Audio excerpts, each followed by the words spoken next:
Good morning বন্ধুরা। আজকে সকাল সকাল বাগান বাড়িতে চলে এসেছি। অনেক দিন হলো বাগান বাড়ি আসেনি। আর বাগান বাড়িতে লোক না থাকলে যা হয়, এই যে দেখুন গাছগুলো তো সব বড় হয়ে গেছে। এখন এগুলোকে বীজ তোলা হবে। এই যে দেখুন,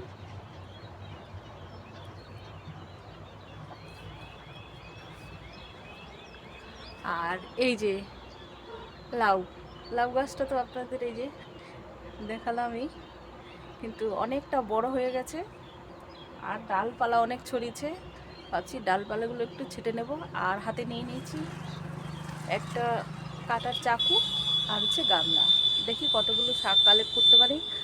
আর এখানে বিনস বিনস লাগিয়েছি, যে বিনসের মানে বিনস গাছগুলো থেকে বিনস বেরিয়েছে, অনেক বিনস।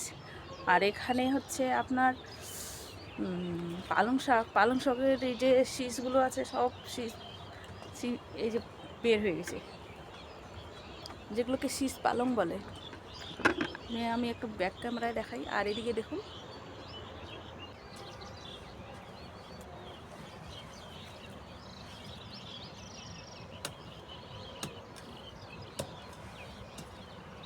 পালং শাকটা অনেকটা বড় হয়ে গেছে।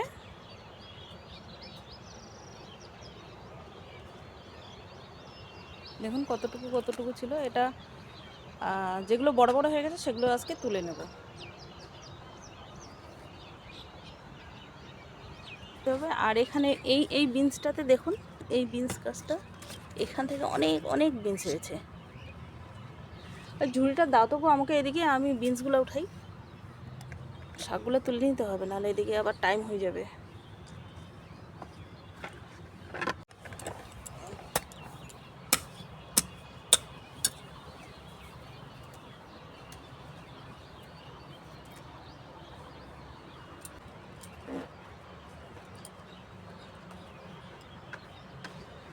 এই যে এতগুলো, আরও আরও অনেক আছে ওই দিকটা। মনে হয় ভালোই হবে, আজকে তুললে পরে অনেকগুলো হয়ে যাবে।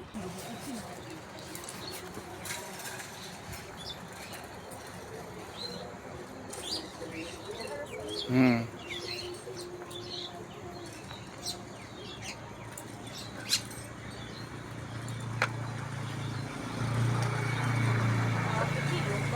হুম।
হয়ে যাবে এগুলাই।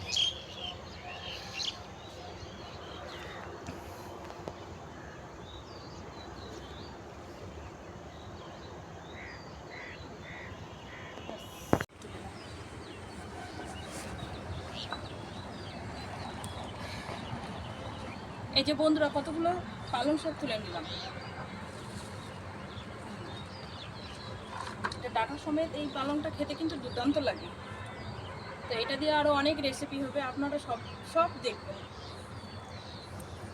এখন কেটে নিব লাউয়ের ডগা, যেগুলো নিচে নিচে আছে এগুলো সব কাটবো নাকি? হুম হুম হুম। এটাতে সব লাউ ধরছে মনে হয়। ওই পাশে মাটিতে পড়া আছে না, ওগুলা কাটো। এই যে দেখো এগুলাতে কিরকম জানি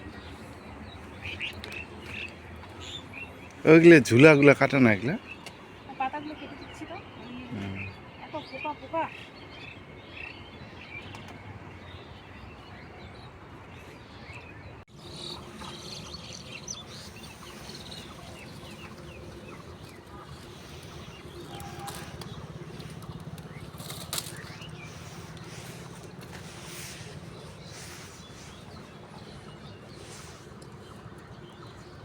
বাপরে, এখানে আবার ইঁদুরের ইয়ে।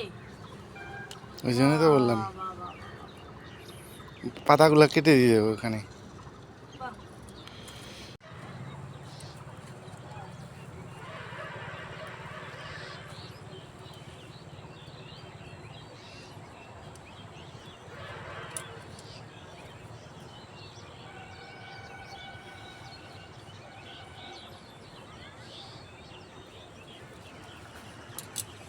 এই যে লাউ গাছ থেকে অনেক লাউ শাক নিয়ে নিলাম, লাউয়ের ডগা।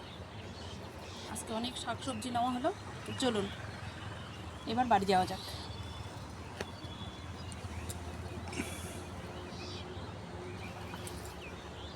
লাউ, পালং, বিনস,